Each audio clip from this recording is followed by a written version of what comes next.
Todos imitan ridículamente la superficie de la revelación. Son cristianos sin Cristo. Hola, bienvenidos al Club Dalroy. Hoy nos acompañan dos invitados especiales y también recurrentes, el padre Rafael Bou, que ya ha estado hablándonos de posmodernidad y hemos compartido con él, además del Club Dalroy, viajes, comidas y muchas cosas, y Ángel Barahona, que también ha estado, creo que en 2 ocasiones, experto en Girard. Es, podríamos decir, casi la reencarnación de Girard en nuestro tiempo en la Universidad Francisco de Vitoria. ¿Qué tal estáis? Muchas gracias por acompañarnos. Gracias por la invitación, encantado. Gracias. Y también, por supuesto, como siempre, nuestro capitán Dalroy, Santiago Ubel, que es un kierkegaardiano reconvertido al girardianismo. Pues sí, muchas gracias, Juan. Juan ha presentado hoy el Club Dalroy. Como sabéis, bueno, esto no lo sabéis, pero en la universidad a Juan le llamamos el rey africano, porque este año ha ganado un premio, y entonces la gente del Paz de la universidad lo saluda por los pasillos y lo engorda su ego, pero lo que él no sabe es que lo van a matar y se lo van a comer en algún momento. Y tenemos también aquí a nuestro amigo Javier Rubio. Javier Rubio, como ya sabéis, es nuestro tomista de referencia y también un tolkieniano de pura cepa. Y yo no sé en qué raza de la Tierra Media meterlo, porque sería un elfo, ¿no? Por su actitud contemplativa, pero es muy feo. Uruk-hai. Un Uruk-hai puede ser, venga, estupendo. Pues empezamos.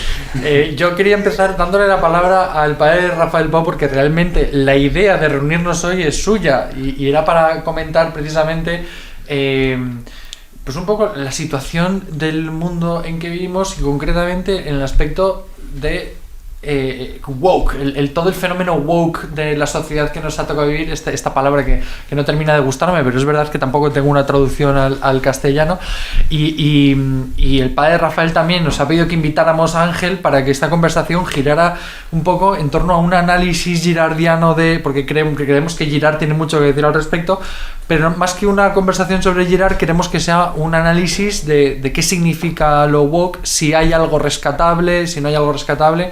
¿Qué nos puede decir al respecto? Gracias, Javier. Pues tomo pie de las dos cosas que indicas. Efectivamente, yo os propuse esta conversación a raíz de la lectura de un capítulo de Girard, de Veía a Satanás caer como el rayo, ¿no? Este libro, que en uno de los capítulos hace un análisis de lo que parece ya preludiar o intuir hacia dónde va lo que hoy llamamos la cultura woke, ¿no? Y decía qué chulo sería tener un Dalroy sobre esto, ¿no? Invitar a Ángel, puede ser me parecía muy interesante, ¿no? Y como tú decías... Estaba también el artículo que sacó Ángel tiene el verso de Rubiales, ¿no? Efectivamente, que también salían estos temas, exacto, a raíz de eso fue cuando te lo envié y te lo comenté, ¿no? Pero a mí me gustaría también subrayar esa parte, que creo que Girard también nos puede ayudar, un poco de cuando, creo que Ratzinger, ¿no? En algún lugar decía que las herejías, dice, son fuertes, son incisivas, son seductoras, precisamente porque subrayan una parte de la verdad que quizás se ha olvidado, ¿no? O sea, puedes pensar, no sé, como el marxismo en un momento dado subraya la necesidad de justicia social y de salvación que también empieza aquí en la Tierra, que en un momento dado, si se opaca en el cristianismo, esa parte de la verdad que no hemos prestado suficiente atención, pues puede aislarse y absolutizarse y deformarse, ¿no? También Chesterton, ¿no? Vosotros me diréis, pero creo que decía que un error o una herejía es una verdad que se ha vuelto loca, ¿no? Sí. Que es una verdad aislada de otras verdades, absolutizada, y que por ello se convierte en mentira, ¿no? Y me recordaba un curso de Catholic Voices, de comunicación para comunicadores católicos, ¿no? Que era muy interesante porque decía, tú como comunicador católico tienes que darte cuenta que la gente, en lo que se opone a la Iglesia y en lo que la critica, toda esa ira que suscita, es una ira moral. La gente siente una irritación moral contra el cristianismo. Dice, muchas veces si analizas los temas concretos, ¿no? Piensa el SIDA y la Iglesia en África, ¿no? Y los preservativos, ¿no? Dice, claro, la cultura postmoderna anticristiana, ellos, aunque no se den cuenta, están diciendo, nosotros somos Jesús y vosotros, Iglesia, sois los fariseos, ¿no? Entonces, aunque sea de manera errónea, ellos están sintiendo que ellos están del lado no solo de una causa moral, sino una causa, en cierto modo, cristiana, ¿no? Entonces dice, entonces es muy importante como empatizar con ese valor que en el fondo compartimos y que es en su origen cristiano, empatizar con eso para luego hacer el reframing, que llaman, ¿no? Como dar el marco más amplio, ¿no? Mostrarte en qué sentido compartimos esa inquietud por esa verdad, pero la situamos en un cuadro mucho más grande que le da más luz y más riqueza que esa verdad por sí sola, ¿no? Y bueno, y aquí es donde me fascinó este capítulo y me parece que Girard, un poco, si queréis hago el titular, en un momento dado hace el análisis de cómo esta preocupación por las víctimas que tenemos, en las que, ¿no?, liberamos los países del tercer mundo, y la preocupación por el racismo, pero también por el feminismo y la defensa de los homosexuales y el animalismo, ¿no? Dice, ve como un hipercristianismo en nuestra sociedad, ve como algo que es el resultado, seguramente deformado, pero resultado de un proceso que ha iniciado el cristianismo en nuestra sociedad. Entonces, aquí es donde quizá quisiera pasarle la palabra a Ángel, sea para recordarnos... Sí, no, igual por ahí antes de dar la palabra y meternos ya en el tema, no sé si convendría definir lo woke o ya, eso, ¿no? Sí. Por lo menos explicar qué es esto de lo woke. No sé si usted, padre, tiene sus ideas formadas, o cualquiera, vamos, Juan o Ángel. Yo lo digo, podría decir cosas de Wikipedia, ¿no? O sea, que quiero decir que entiendo que este es el término que surge en Estados Unidos, que alude al estar despierto, que es un término que se refiere originalmente a una actitud de la gente que está como en guardia, ¿no?, para defenderse del racismo, ¿no?, con esa idea de que el racismo sigue persistiendo y tenemos que permanecer siempre despiertos y vigilantes para combatir el racismo, y que esta idea se acaba extendiendo a otras causas de justicia social o de igualdad o de preocupación por los débiles, ¿no?, como pudiera ser el feminismo, como pudiera ser la defensa de los derechos de los homosexuales, como pudiera ser, en fin, y que ha acabado designando un paraguas de causas muy variopinto, pero que tiene en común este denominador de la preocupación por las víctimas o los que pueden ser marginados o oprimidos por la sociedad occidental, heteropatriarcal. Sí, sí. O sea, la cultura woke, digo, por ampliar un poquito, o sea, el término significa, efectivamente, lo ha dicho el padre Rafael, hace referencia al to be awake, ¿no?, a estar despierto. Es como despertar de un estado en el cual estamos adormecidos. Leí ayer en Twitter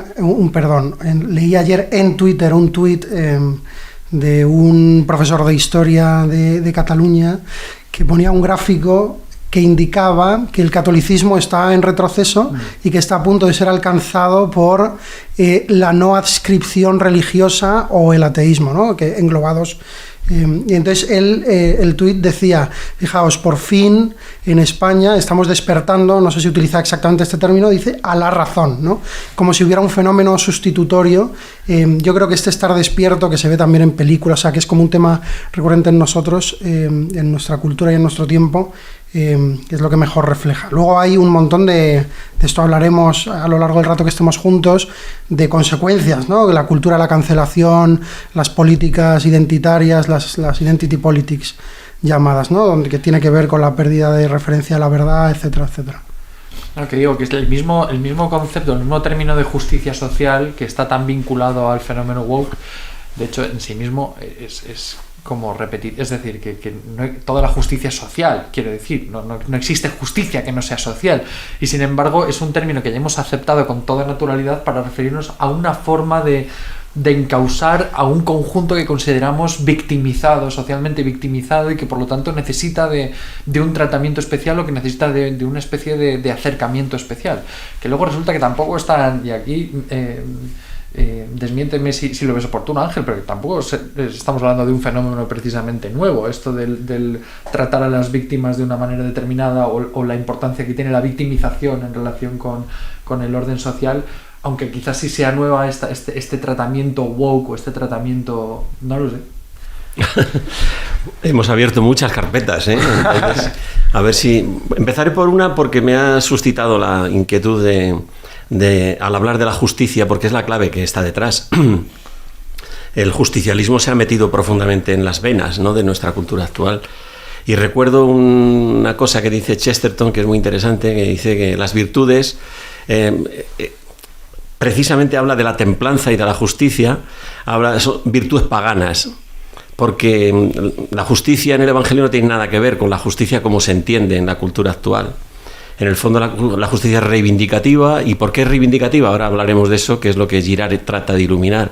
Por lo tanto, violenta, exigente, que busca una ecuanimidad rayando en el igualitarismo para evitar la diferencia que llevaría al conflicto mimético, ¿no?, que es en el fondo lo que pensamos todos, aun cuando Girard le da una vuelta a esto y dice que no es la diferencia la base del conflicto, sino la semejanza.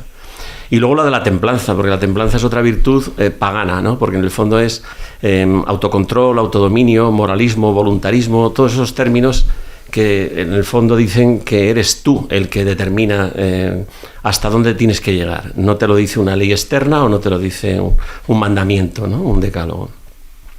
Eso por una parte. Y estoy de acuerdo. Yo creo que el justicialismo es la clave de la cultura de la cancelación y la clave de la cultura woke.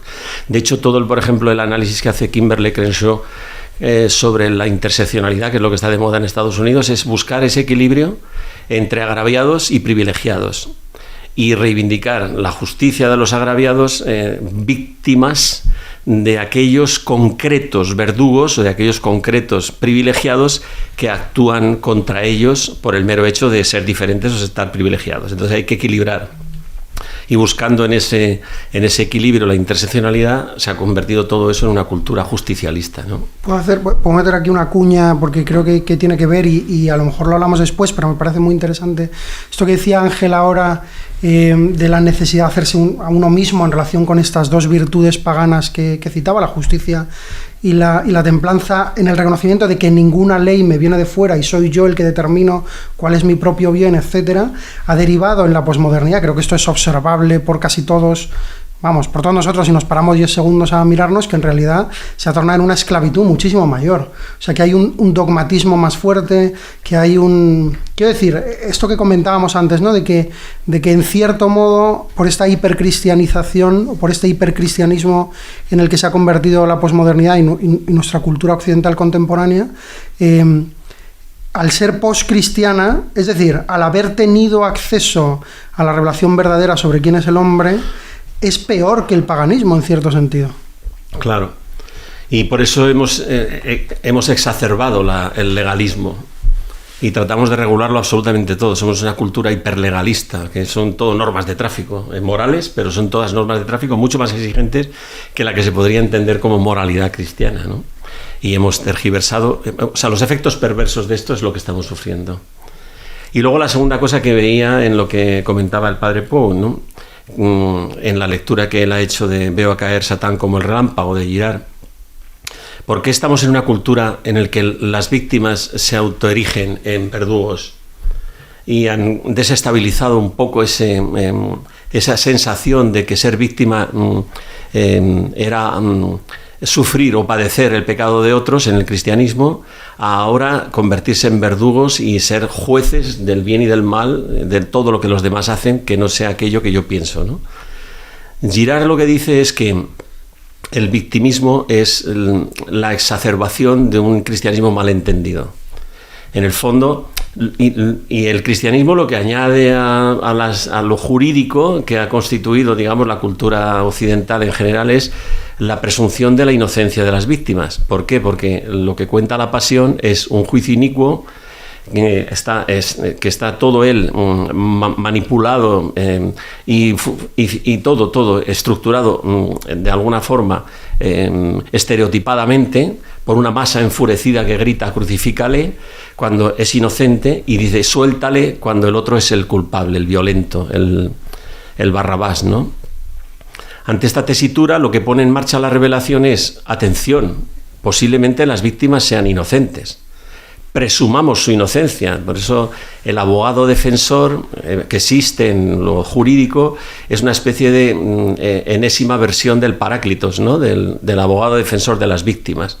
Pero claro, si resulta que eso de alguna forma se extrapola o se hace una hipérbole enorme, es decir, todas las víctimas son inocentes, por lo tanto todos hemos sido perseguidos de forma culpable por aquellos otros que nos han perseguido, veamos quién nos persigue, dónde estamos nosotros como víctimas y defendamos nuestros derechos. Y entonces el derecho se ha convertido en una especie de exigencia, de persecución sistemática, de convertirse en verdugo legitimado y de generar una cultura justicialista que nos hace de alguna forma estar siempre atentos a aquellos que nos están de alguna forma poniendo en evidencia nuestro sentimiento de ser perseguidos.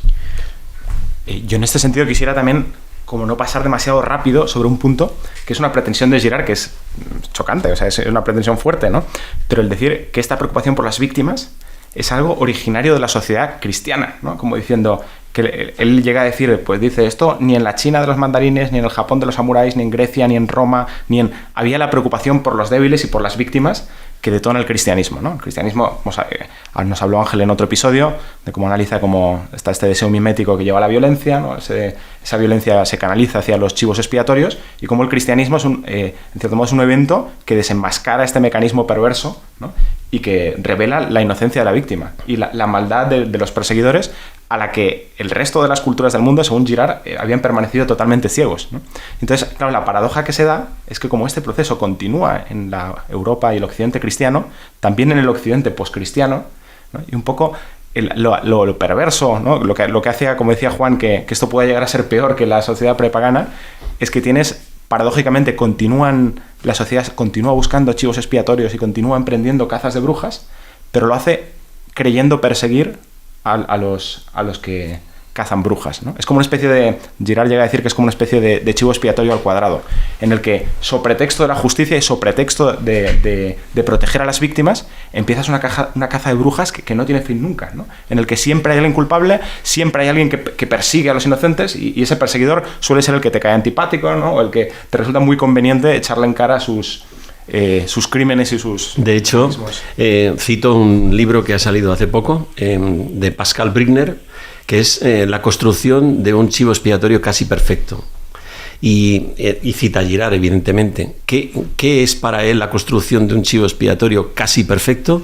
Pues él lo dice, es blanco, heterosexual, que tiene esa contaminación de la cultura cristiana occidental y que es aquel al que se le acusa de todas las perversiones, del patriarcalismo, del racismo, de todos los abusos que se han cometido desde el punto de vista de la injerencia en el comportamiento moral de la gente, como una especie de tradición que coarta la libertad del ser humano, que no le deja expresarse como tal, y hay que acabar con él. Entonces se construye al chivo expiatorio blanco, heterosexual, patriarcal, etcétera, ¿no? Y Pascal Bruckner no es sospechoso de nada porque es uno de los antiguos nuevos filósofos, ahora ya no lo es, ya es mayor, pero era de los que eran como Henri Lévy y toda esta gente, provocador y que evidentemente, ¿no? Defensor de una cultura desapegada del cristianismo, ¿no? Pero se da cuenta leyendo a Girard que esto es una locura, ¿no? En esta misma línea van, por ejemplo, la transformación de la mentalidad de Jonathan Haidt y Lukianov, o la de la masa enfurecida de Douglas Murray, que estábamos diciendo ahora, ¿no?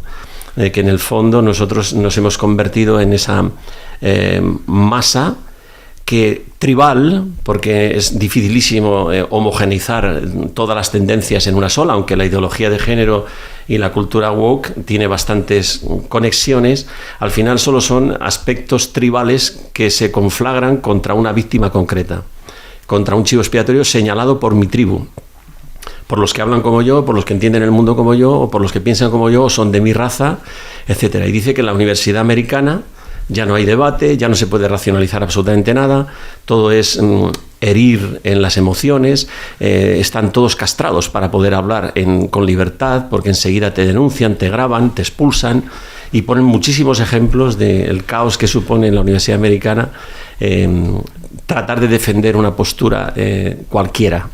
Pero aquí hay algo que yo no termino de entender muy bien, y a ver si me lo...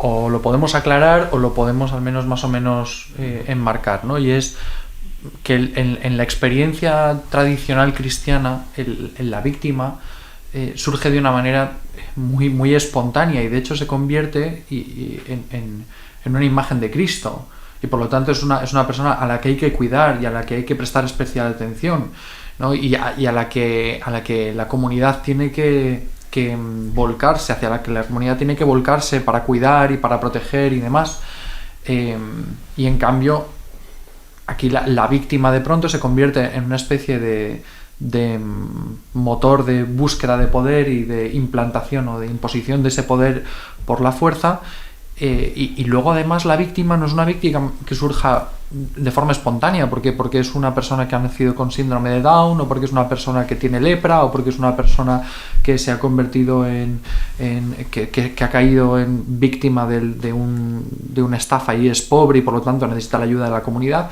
sino que es una víctima de diseños, como lo has dicho tú, Ángel. O sea, es un señor que hemos decidido que la culpa de todo es esta persona, ¿Quién lo ha decidido? ¿Cómo se ha producido eso? ¿Cómo se ha producido el cambio también del mecanismo de la víctima en clave cristiana a la víctima en clave neopagana o woke? Añado una cosa antes de, porque yo también tengo un problema de comprensión con esta cuestión. O sea, yo creo que llevamos suficiente tiempo con esta dinámica woke, por así decir, que podemos ver cómo los woke de hoy, o sea, podemos darnos cuenta cómo los woke de hoy serán las brujas de los woke de mañana. Esto es como si nos comiéramos a nuestros propios hijos. Esto es como si hubiera vuelto la rueda de violencia que no cesa. Esto es una cosa, ¿no? O sea, y esto está en el feminismo de un modo muy claro, ¿no? Las feministas clásicas son acusadas de trans-exclusionary radical feminist, ¿no? O sea, de un feminismo... Sí, TERF, ¿no? Que es el término técnico. Porque, o sea, según va avanzando esto, parece que no hubiera límite, y quien era woke hace 15 años, no sé si se me entiende. Sí. Segunda cosa, al mismo tiempo, el fenómeno de la victimización, yo creo que aquí Ángel o el padre Rafael nos pueden ayudar, ¿no? El fenómeno de la victimización no es solo el señalamiento de alguien que cumple una serie de parámetros, sino que el fenómeno de victimización se produce también a menudo en nuestro tiempo como una victimización de lo propio. O sea, yo me victimizo para obtener determinadas prebendas, o porque siento que no se hace justicia a mi propia realidad, o que tengo históricamente, o sea, que alguien me debe algo históricamente a mí, a mi comunidad, a mi minoría, etcétera, etcétera, etcétera. Entonces, no es solo señalar al culpable, que esto se produce y lo vemos con claridad, sino que el fenómeno es me victimizo yo, ¿no? He sido apaleado históricamente. A mí, por ahí me salgo un poco del discurso, pero esto que decía Juan me recuerda una cosa, esa tendencia a victimizarse uno mismo, ¿no? Y al mismo tiempo erigirse como justiciero social, que tiene esta dinámica woke. Me recuerda una entrevista que le hacían a un chico que había sido antifa, y se había hecho luego católico a partir del nacimiento de su hijo, y porque se produjo una serie de cambios, y él decía que una de las cosas que lo diferenciaba, o sea, que era muy diferente entre los antifas y los católicos, es que los antifas creían que todo el mal estaba fuera de sí, que el mal es un mal estructural, que es un mal que hay que luchar porque está fuera de mí, y el católico dice, no, el mal igual está dentro de mí, ¿no? Entonces como que eso te lleva, claro, si el mal está fuera, tú siempre vas a ser la víctima y tienes hasta el derecho y la legitimidad de oponerte continuamente a eso, pero lo que decía es que eso lo llenaba de ira, lo llenaba de una rabia, una amargura. Quien mientras más violento pues y más ponía en riesgo su vida a través de la violencia, pues más crecía la jerarquía de los suyos frente a pues el reconocimiento de nuestra... Y yo creo que esto tiene en el fondo mucho que ver con al final con la tesis girardiana también, ¿no? La tesis del deseo mimético que trabajamos o que charlamos otra vez. Es que el origen estructural está muy claro, o sea, la herida humana está muy clara. O sea, lo que yo no termino de ver muy claramente es por qué este diseño, por qué se ha trastocado el mecanismo de la victimización, y sobre todo quién es el que decide o por qué se decide quién es la víctima o cómo debe ser la víctima, porque esto es algo que responde a un diseño, hemos dicho.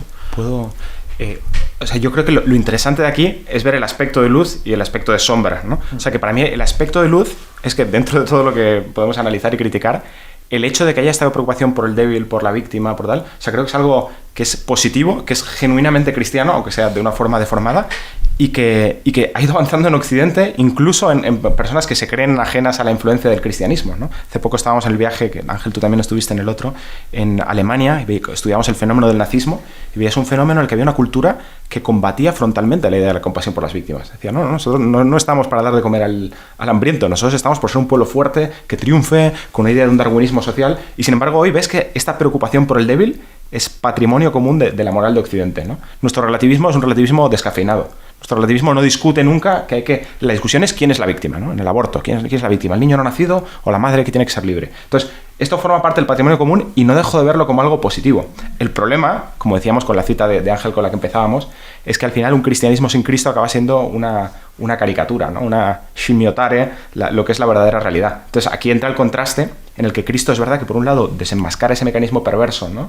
Y hay un aspecto informativo, de revelación, Pero Cristo tiene también esa parte de que hay una sanación del corazón, que esa información por sí solo que te revela tu pecado y revela ese mecanismo perverso, si el Espíritu Santo no transforma tu corazón, sigues atrapado, ¿no?, con un conocimiento superior, pero sigues atrapado en esa espiral de violencia, ¿no? Y ahí ves cómo efectivamente Cristo revela ese mecanismo de mentira, pero lo sufre él mismo y muere perdonando a sus enemigos, ¿no?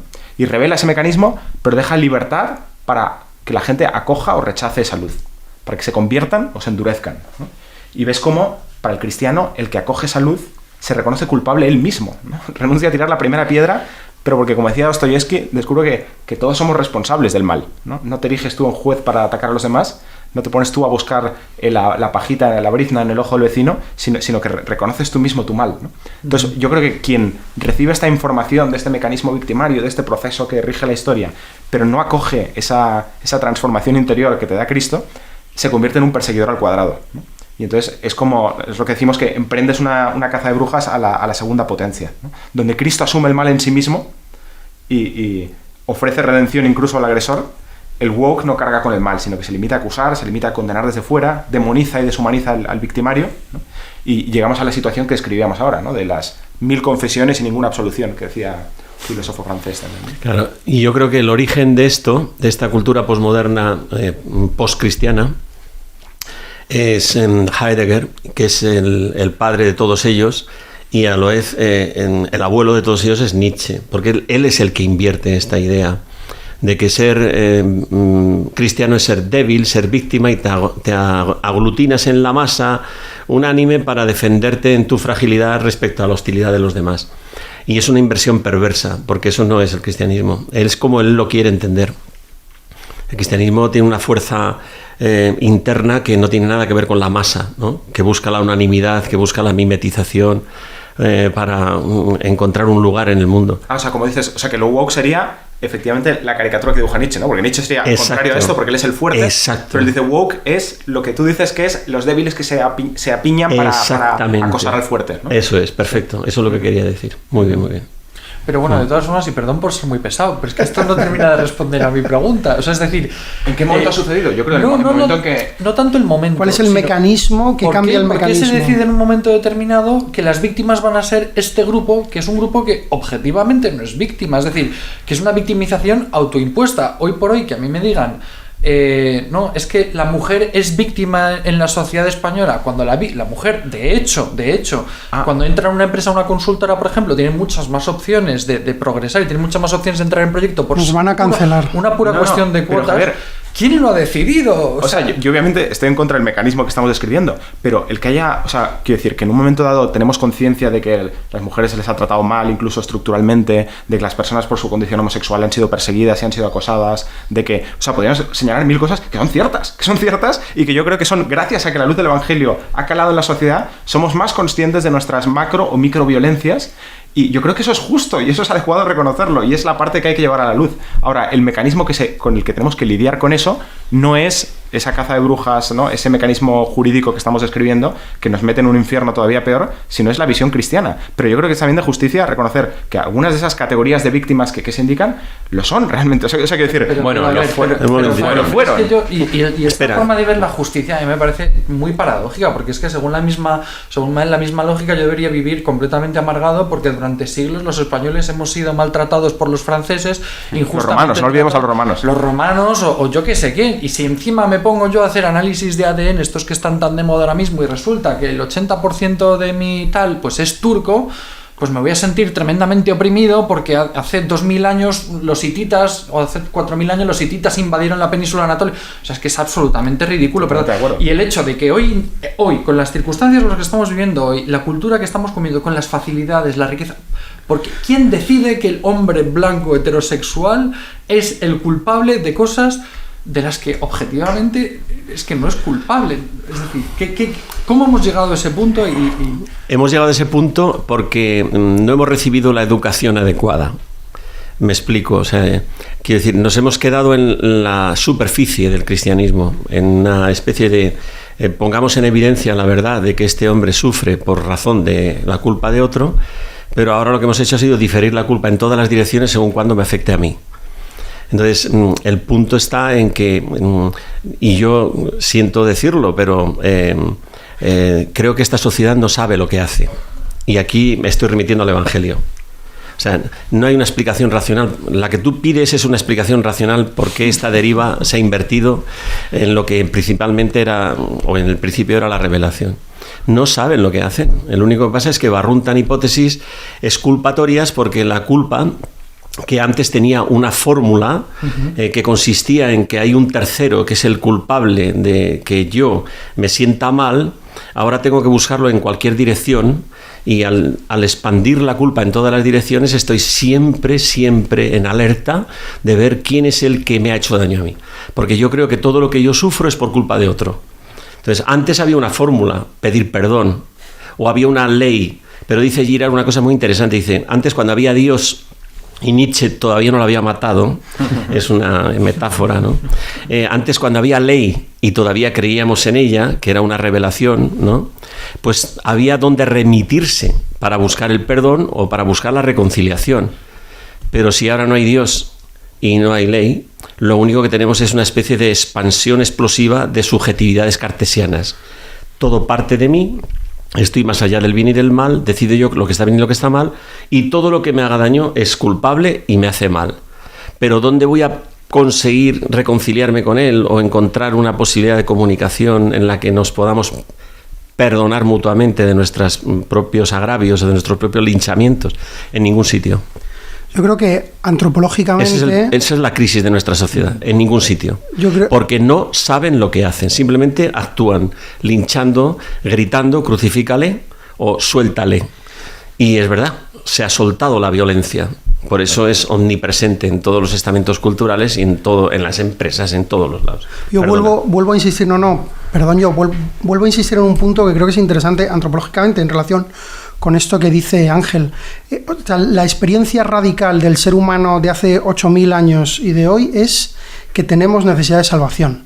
¿Por qué es peor hoy la posmodernidad, la cultura woke, etcétera, que el paganismo? Porque el paganismo, incluso los que gritan crucifícalo y libera a Barrabás, entienden de algún modo que hay un mecanismo. Es decir, están pidiendo a alguien que haga justicia por más torcida que esté. Hoy, en nuestro tiempo, desde hace algunos años, se ha producido una rebelión contra esta necesidad, mediante la creencia dogmática y acrítica de que yo me salvo a mí mismo. Y como esto ha sido un fracaso rotundo, como estamos más tristes que nunca en la historia, digo, esto habría que poner citas y papers y todo, ¿no? Pero el suicidio es la primera causa de muerte entre jóvenes, causa de muerte no natural, entre jóvenes de 15 a 30 años en la mayoría de las sociedades occidentales. La gente toma antidepresivos todo el rato, estamos destrozados con ansiedad y depresión, y lo tenemos todo, y hemos conquistado una cantidad de derechos y de libertades en el estado de bienestar que es apabullante. Podemos hacer casi lo que queramos, decir lo que queramos, vestir como queramos, amar a quien queramos, hacer todo lo que queramos, y sin embargo estamos tristes como ratas. Como no cumple la vida, necesitamos volver a este mecanismo, solo que no podemos. Esto es una intuición, ¿no? Como no podemos aceptar que nos hemos equivocado, que no soy yo el dueño de mi vida, que no soy yo el que me dice, el que se dice a sí mismo cómo se salva, qué tiene que hacer, etcétera. Como no me da la gana, esto nos pasa a todos, incluso siendo cristianos, porque esta mentalidad ha calado en Occidente, como yo me tengo que salvar a mí mismo, hacerme a mi propia medida, generarme como sujeto autónomo, ¿no? Que se da la ley a sí mismo, y esto no funciona, estoy triste como una rata, necesito encontrar otros, ahora lo llaman safe spaces, ¿no? En Estados Unidos está muy de moda, y en Canadá, encontrar espacios seguros, sí. Donde yo pueda decir lo que quiera y hacer lo que quiera sin que nadie me juzgue y me diga nada. ¿Por qué? Porque el juicio no es con misericordia, porque se nos ha olvidado, porque el punto al que aludía Ángel antes, de la cuestión de la libertad entendida como liberación absoluta, que romperme yo mis propias cadenas, si no lo hace otro, si no lo hace Cristo, pero tampoco lo hace el Estado, porque esto ya se intentó y no funciona, es al revés, ¿no? Tampoco lo hace la liberación sexual, esto es el 68, ¿no? Parece que estamos destruidos, ¿qué hacemos, no? Creo que esto puede ser la indicación de una respuesta, ¿no? En este mecanismo. Sí, yo en línea parecida, sí, cuando antes aludía a que las víctimas a veces son víctimas, lo que quiero aludir es que ya antes de lo woke es un hecho que el ser humano está herido en sus relaciones entre nosotros, entre el hombre y la mujer, en el trabajo, entre naciones, nuestra relación con la naturaleza, pero eso es algo que los católicos hemos conocido toda la vida y que llamamos pecado original, ¿no? Entonces, yo siempre digo que en estos fenómenos, o sea, que desde el socialismo al ecologismo, pasando por el feminismo y por el capitalismo. Pero sobre todo en esos movimientos como de izquierda, de buscando esa justicia, en el fondo hay una nostalgia del Edén. O sea, hay un contraste, es decir, yo veo una realidad y sin embargo no es la que corresponde a mis deseos, a mis deseos profundos, a mi intuición de lo que deberían ser las relaciones entre nosotros y entre... Ahora, claro, ahí está el tema que frente a la visión cristiana, que te habla de acoger una salvación que no brota de ti mismo, que te habla de reconocer tu mal, de reconocerte partícipe en ese pecado, te habla de redimir. Aquí lo que se intenta es conseguirlo por tus propias fuerzas, ¿no? O a través del Estado. Eso es el tema que cuenta Génesis 3. O sea, si Dios no existe, porque ya lo hemos matado, evidentemente nuestra cultura está más allá del cristianismo, quiere estarlo, ¿no? Aunque se ha quedado con las fórmulas superficiales. El Dios soy yo. O sea, es la conclusión que saca Nietzsche. Todos hemos devenido dioses, pero claro, dos dioses no pueden vivir juntos. Cada uno tiene su propia ley y se la impone al otro. Entonces, yo tengo que ser el creador de mi propio guión existencial. Antes le podía imputar a Dios o incluso a la naturaleza, ¿no? El dolor o el sufrimiento que viene sobre mí de forma arbitraria y tal, ¿no? Pero ahora, si yo soy el guionista de mi propia vida, me tengo que reprochar a mí mismo haberme equivocado. Y de ahí viene la tristeza. Cuando las cosas no me salen bien, tengo que buscar un culpable y si no lo encuentro fuera, en algún momento determinado me tengo que confesar a mí mismo que me he equivocado yo. Y eso es el suicidio, la depresión, la ansiedad y todo eso que es la falta de salud mental de nuestra sociedad actual, ¿no? Por eso retrotraernos otra vez a la necesidad de entablar una relación con Dios, de volver al Edén, que decía Rafael, es fundamental. Salir a pasear al atardecer con Dios en el paraíso. ¿Qué es volver a pasear con Dios en el paraíso? Por eso Génesis 3, cuando dice, ¿dónde estás, Adán? ¿Te has escondido? Ese sentimiento de pudor, de vergüenza, de desnudez, lo que está diciendo es que el hombre, al matar a Dios, de alguna forma, de sospechar de él, de que no ha hecho las cosas bien, es imputarle al otro, a Eva, o Eva a la serpiente, en esa deriva, ¿no? Catastrófica de la humanidad, desde el punto de vista mítico, metafórica, ¿no? Pero que es muy potente, que el mal está en el otro, pero al fondo el mal está en Dios. Y por lo tanto vivo en una soledad poblada de aullidos. A partir de este momento soy el guionista de mi vida. Eso es lo que le pasa a nuestra cultura. Dios no existe, somos los guionistas de nuestro propio escenario teatral y la obra la estamos escribiendo nosotros, los personajes los ponemos nosotros, en la trama dramática la ponemos nosotros y cuando no resulta aquello que esperábamos, la frustración nos hace sentir un dolor existencial. Yo llamaría lo que llama Girard enfermedad metafísica, es decir, el desfondamiento ontológico. ¿Quién soy yo? Y eso te hace suspenderte en el vacío. Y ya no sirven las fórmulas, ni viene a repararlo el Estado ni el otro, porque lo usamos como un objeto y lo desechamos como un vaso de plástico de usar y tirar. Al final lo que experimentamos es en el espejo narcisista de este yo que se ha creado a sí mismo, y de ahí viene el construccionismo queer de mi propio cuerpo, de mi propia alma, de mi propia forma de ver el mundo, la catástrofe. Perdón, sí. Perdón, que creí que habías terminado. Es tan significativo esto que como la palabra referente para hablar de solidaridad o de fraternidad en la cultura posmoderna es la palabra tolerancia. Es una palabra que se empieza a utilizar en Reino Unido y la utilizaban los anglicanos para hablar de los católicos. Y tolerancia significa soportar lo que no se puede erradicar. Lo que me parece más interesante no es solo que la tolerancia sea, bueno, yo te aguanto, sino que está puesto en el yo. Mientras que la fraternidad reconoce en el otro, aunque me caiga mal, un bien, un hermano, alguien a quien cuidar, porque todos somos partícipes de esta enfermedad metafísica o de este pecado original. En nuestro tiempo es imposible reconocer el bien en el otro, en el distinto, porque no hay padre, porque no hay alguien que lo unifique todo. Y soy yo el que tiene que hacer el esfuerzo de soportar el otro. Soy yo el bueno, no es que el otro revele algo verdadero y bueno y bello, y entonces yo me pliegue a él, incluso aunque sea distinto y diferente con toda la carga que tenga esto. Quiero decir, este punto de la tolerancia que parte como de esta ausencia de un padre, de alguien que ponga una ley, porque somos legalistas, pero no hay ley en el sentido verdadero, porque no toleramos el juicio. creo que esto está de fondo, ¿no? No toleramos el juicio porque no conocemos el juicio con misericordia. Porque incluso a nosotros mismos nos juzgamos con dureza por más apariencia que queramos dar hacia el mundo. Sin embargo, nuestra imagen en nuestro tiempo, ¿no? Digo en general, de nosotros mismos nos juzgamos a nosotros mismos sin ningún tipo de compasión. O sea, somos incapaces de mirarnos con ternura a nosotros mismos. Y más allá de toda esta indagación que hemos hecho sobre el origen antropológico, histórico y demás, es muy interesante. Yo me surge la pregunta de hemos tocado fondo, es decir, hay en este proceso de wokeismo, no sé cómo llamarlo, ¿cuál es el horizonte? Hay un fin, es decir, hemos deconstruido ya nuestra propia identidad. Yo creo que ya estamos incluso más allá de la deconstrucción física, con todos estos movimientos queer, con todos estos movimientos. ¿Qué puede haber más allá? Y no solamente, a mí también me preocupa lo que plantea Javier, en el sentido de que precisamente por el diagnóstico que estábamos haciendo, que decía Ángel, del desfondamiento ontológico, ese no saber quién soy, ese estar perdido solo, que me hace volcarme a un colectivo, identificarme y de alguna manera blindarme ahí, y hemos visto el fanatismo que eso genera. ¿Cómo se sale de ahí? ¿Sabes? O sea, ¿cuál es la respuesta que podemos dar nosotros hoy? Que no es solamente hacer un análisis aquí genealógico, ideológico, lo que sea, sino... Yo abriría 3 posibilidades. Es una buena pregunta la que tú has hecho. 2 de ellas son las que propone Murray, por ejemplo, y el propio Girard las reconoce. O sea, de hecho está citado Girard en La masa enfurecida.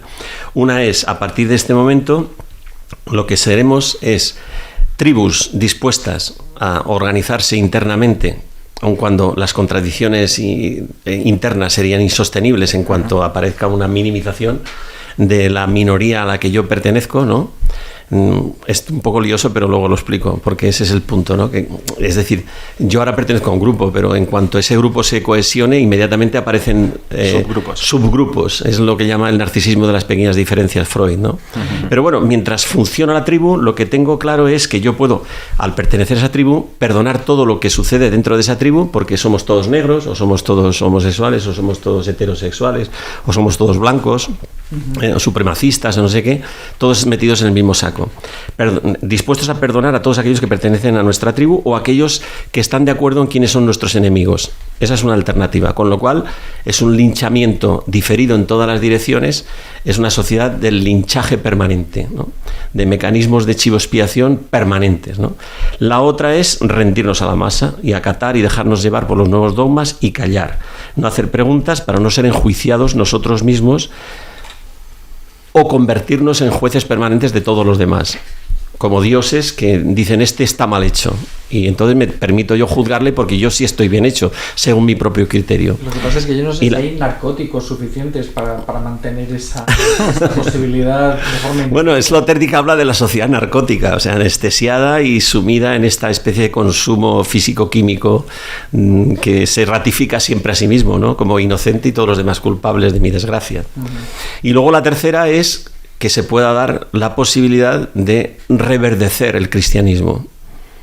Esa tercera opción es para mí la optimista, es que es predicar el amor de Dios, el querigma, ¿no? Hacerlo presente de nuevo y volver a verte a ti como un hermano, hijos de un mismo padre, y crear realmente una cultura de la comunión, no de la unanimidad, no de la masa, no de mi comunidad tribal, sino de la comunión. Y de los pecadores perdonados, que conscientes de su propio mal y por tanto que abrazan también el mal del otro y lo cargan. Los pecadores salvados. Sí, salvados. Eso es. Sí, yo en línea parecida iba a decir uno. O sea, yo tengo una esperanza quizá un poco naif, pero que quiero creer que es cristiana, en que el corazón del hombre tiene un fondo insobornable, ¿no? O sea, que le puedes engañar al hombre durante mucho tiempo, pero que hay un punto en el que el hombre se vuelve a descubrir esclavo en Egipto y dice, ¿yo en qué momento acabé aquí? ¿No? Y que si abres una ventana, la gente ve la luz, ¿no? En un proceso que es libre, que no es automático, que no es toda la sociedad, pero que en esto, como en otras cosas, pues el hombre está siempre abierto a la verdad, lo puedes engañar por mucho tiempo, pero hay un camino de vuelta de todas estas mentiras, ¿no? Y sí, luego... pero ese camino es después del apocalipsis. Bueno, esperemos que... Pero sí. Pensando en lo que pasó con el comunismo soviético y con... ¿no? O sea, como pero el catejón del comunismo soviético son 70 años de sufrimiento bestial, de víctimas convertidas en verdugos. Las semanas del exilio. De la justicia social, del no sé qué, etcétera, de los gulags, de los campos de concentración. Sí, y que yo creo en eso, padre, pero después del Apocalipsis. Bueno, yo espero que un poquito antes. Pero en todo caso, optimista. Me venía la contraposición, que me parece muy profética, de pues Dostoyevsky en sus novelas, ¿no? Que en cierto modo contrapone estas ideas, ¿no? Que tienes a Raskolnikov, el superhombre, y tienes a Sonia, ¿no? La prostituta, ¿no? Perdonada, y que consciente de... Tienes a los revolucionarios y tienes al monje, ¿no?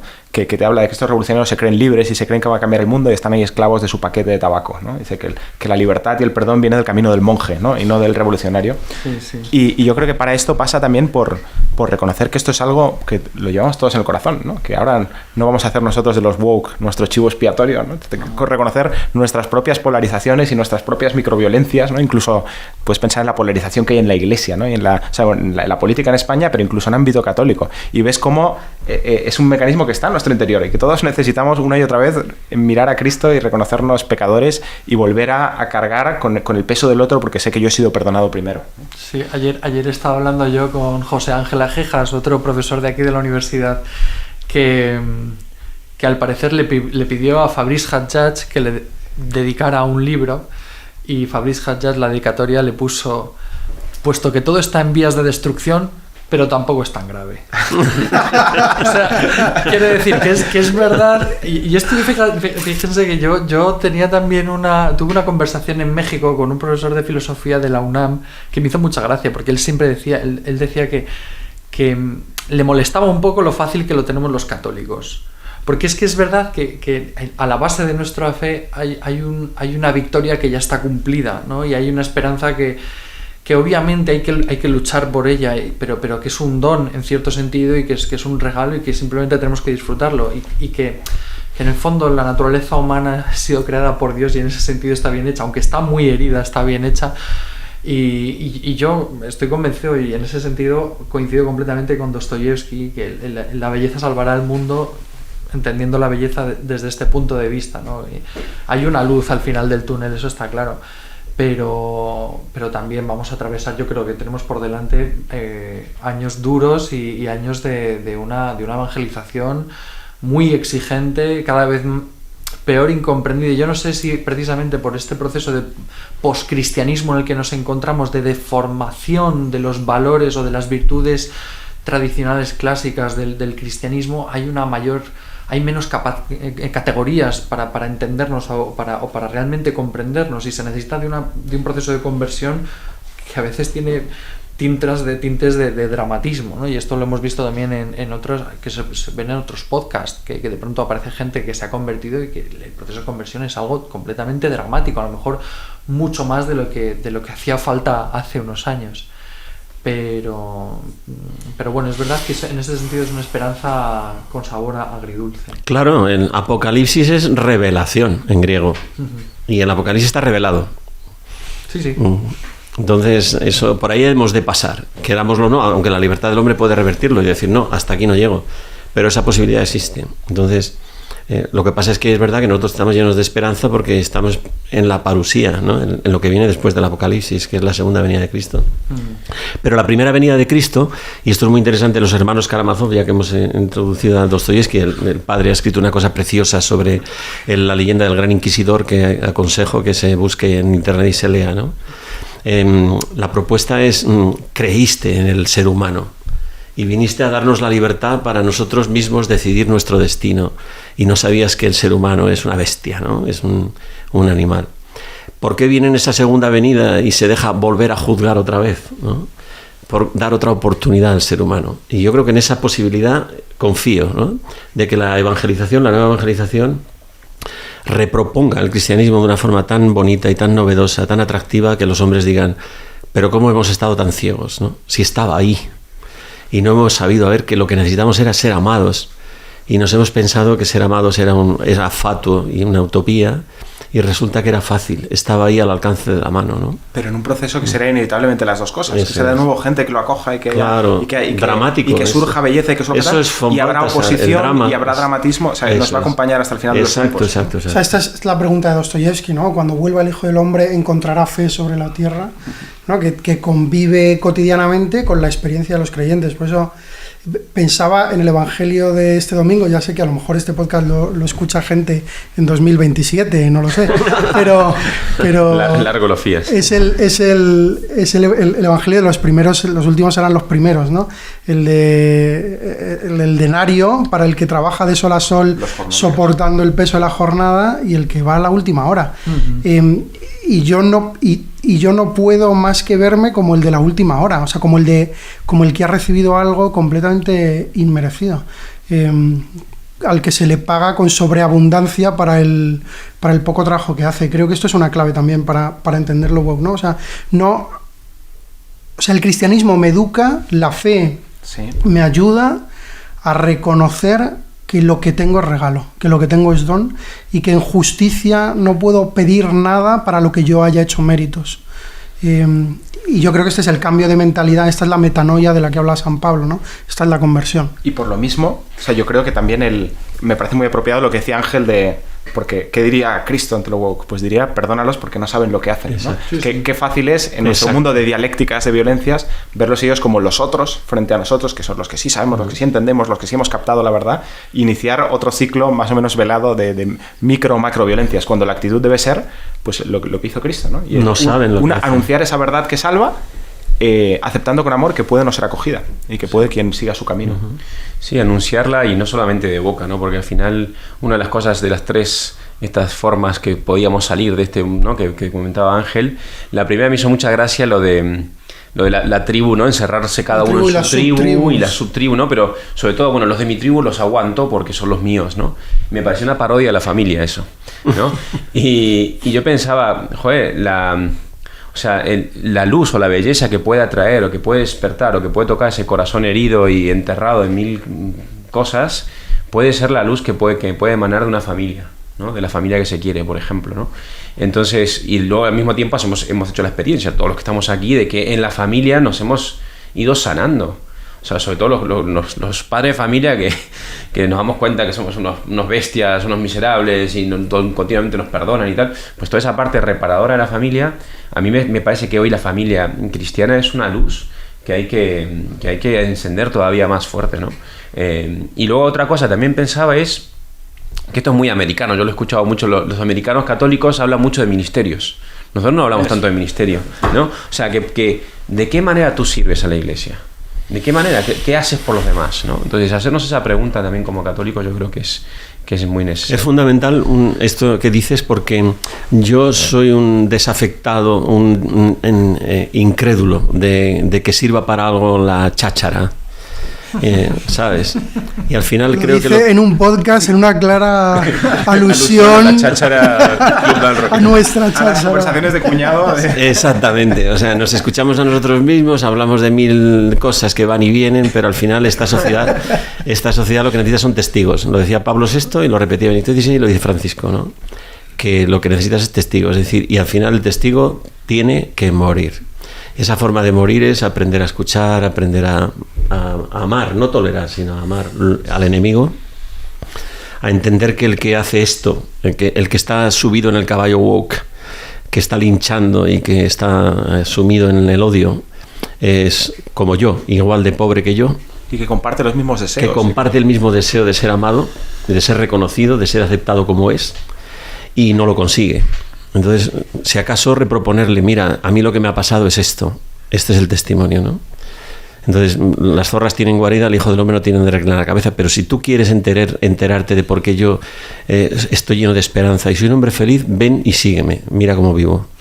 Y esto me lleva a mí a emplazarles a ustedes a una futura conversación sobre el valor de la encarnación y del redescubrir el significado de la carne y de la persona en la vida. Creí que ibas a decir sobre el valor de la cháchara, incluso para nosotros. No, es que el valor de la cháchara, del whisky, del puro, tiene mucho que ver con la encarnación. Exactamente, Chesterton. Efectivamente. Entonces hemos llegado a ese momento de nuestro podcast en el que hay que recomendar lectura o películas, lo que quieran recomendar, y en un gesto característico de nuestra generosidad vamos a dejar a nuestros invitados a que sean los primeros en recomendar, para no correr el peligro de pisarles Yo recomendaría el libro de Ángel sobre Girard, desde luego, o sea, para quien quiera seguir introduciéndose en esto. Tenemos un episodio sobre ese libro. Sí. René Girard, de la ciencia a la fe, de la editorial Encuentro, sí. Pero yo recomendaría que se leyese el que el padre recomendaba al inicio, ¿no? De Veo a Satán caer como el relámpago. Yo creo que es fundamental entender lo satánico en esta dimensión científica, ¿no? Porque ha sido expulsado de la palestra académica el cristianismo porque no hemos sabido traducirlo como antropología potente. Desde el punto de vista científico tiene caché para discutir con quien sea, con el estructuralismo, con el existencialismo, con el nihilismo y con todo el mundo. Pero ha sido expulsado de la palestra académica simplemente porque se ha tachado de religioso, y entonces ya nadie lo escucha porque piensa que eso forma parte de que aquello de lo que creen los creyentes que quieren creer, ¿no? Valga el juego de palabras. Y no es verdad. El cristianismo es una ciencia. Sí. Una ciencia antropológica por excelencia. Eso hay que reproponerlo. Y ese libro es un buen comienzo. Y me recuerdas que tenemos también la tarea pendiente de hacer algún podcast sobre el demonio, sobre el papel del demonio y la influencia del demonio en la vida, que no hemos hablado y hace falta hablar del demonio. Vivimos en una sociedad en la que se habla y se predica muy mal y muy poco sobre el demonio. Bueno, yo solo digo una cosa. Antes había un solo exorcista en la diócesis de Madrid y ahora hay uno en cada vicaría. Yo, además de esa recomendación, no pensaría en ninguna obra. Quizá os leería un breve párrafo que a mí me inspira mucho de Maritain, del humanismo integral, como clave de lectura también de todos estos fenómenos, ¿no? Que en un momento dado dice que habla que necesitamos un humanismo cristiano capaz de asumirlo todo, ¿no? Y dice, porque sabe que Dios no tiene contrario y que todo es irresistiblemente arrastrado por el movimiento del gobierno divino. El cristiano no arroja a las tinieblas todo cuanto en la herencia humana corresponde a herejías y cismas, a extravíos del corazón y de la razón. Oportet hereses esse, ¿no? Es necesario que haya herejes. Dice, sabe que las fuerzas históricas invadidas por el error han servido a pesar suyo a Dios, y que a pesar suyo ha pasado por ellas a lo largo de la historia moderna el ímpetu de las energías cristianas, ¿no? Y continúa hablando como, pues para él, Lutero y Voltaire y Marx no son personas muertas, sino son personas con las que habla y las que en cierto modo les ha combatido con ellos y les ha reprochado sus errores, pero hay un diálogo en el que él ha comprendido mejor su verdad y su fe, ¿no? Que no es una dialéctica que va dejando muertos atrás, ¿no? Entonces me ayuda como este enfoque de siempre de detectar el error, pero hacer captar la verdad profunda que están queriendo encontrar y no encuentran, ¿no? Yo traigo dos cosas y una pregunta. Si publicamos un episodio a la semana y recomendamos 4 o 6 libros todas las semanas, es imposible Pero bueno, yo voy a proponer un clásico, que es Las Confesiones de San Agustín, también para que nos demos cuenta de cómo este movimiento, lo que apellidamos woke postmoderno, en realidad es el movimiento del ser humano, como esta tendencia a construirme a partir de mí mismo, y esta insatisfacción última que queda y que solo puede vencer Cristo, ¿no? Las Confesiones de San Agustín, que tiene una edición muy buena en la Biblioteca de Autores Cristianos, una de ellas editada por mi maestro Salvador Antuñano.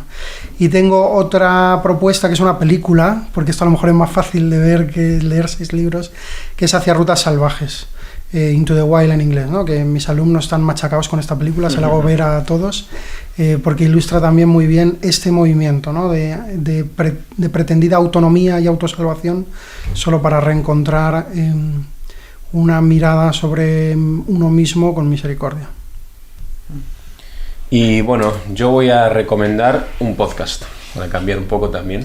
Ahora estoy escuchando mucho, que estoy todo el día en el coche, pero es de Pints with Aquinas, este podcast, y el capítulo que recomiendo es uno que se llama From Antifa to Catholicism, ¿no? O sea, del movimiento Antifa al catolicismo, ¿no? Que es esta entrevista de este chico, porque a mí me ayudó mucho también a cómo vive desde dentro alguien que pues asume, y además vitalmente, porque acabó en la cárcel varias veces, o sea, que se lo tomó muy en serio, pues cómo lo vivía y cómo lo entiende después de haber visto ese error. Me gustó mucho. Bien, y yo, para terminar, voy a recomendar un libro de Chesterton. Pensaba recomendar el de Lo que está mal en el mundo, pero voy a recomendar el de Herejes, porque es un libro que se suele recomendar menos y que vale su peso en oro. Es un libro que escribió Chesterton cuando tenía 20 y muchos o 30 y pocos años, es decir, un Chesterton joven, que sin embargo con su característico sentido del humor se lanza a criticar a las principales referencias intelectuales de principios del siglo XX, y detecta en estos intelectuales todas estas heridas que hoy nos está, con una visión casi profética, Igual que la taberna errante, ¿eh? Ese Sí, también sí. es buenísimo. La taberna errante es muy parecido a Herejes, pero de una forma más novelada o más narrativa. sí, Sí. narrativa, sí. Pero lo recomiendo, merece mucho la pena. Bueno, hasta aquí este episodio. Muchísimas gracias a Ángel y al padre Rafael Pou por habernos acompañado y nos vemos la semana que viene. Hasta pronto. Muchas gracias. Gracias a vosotros.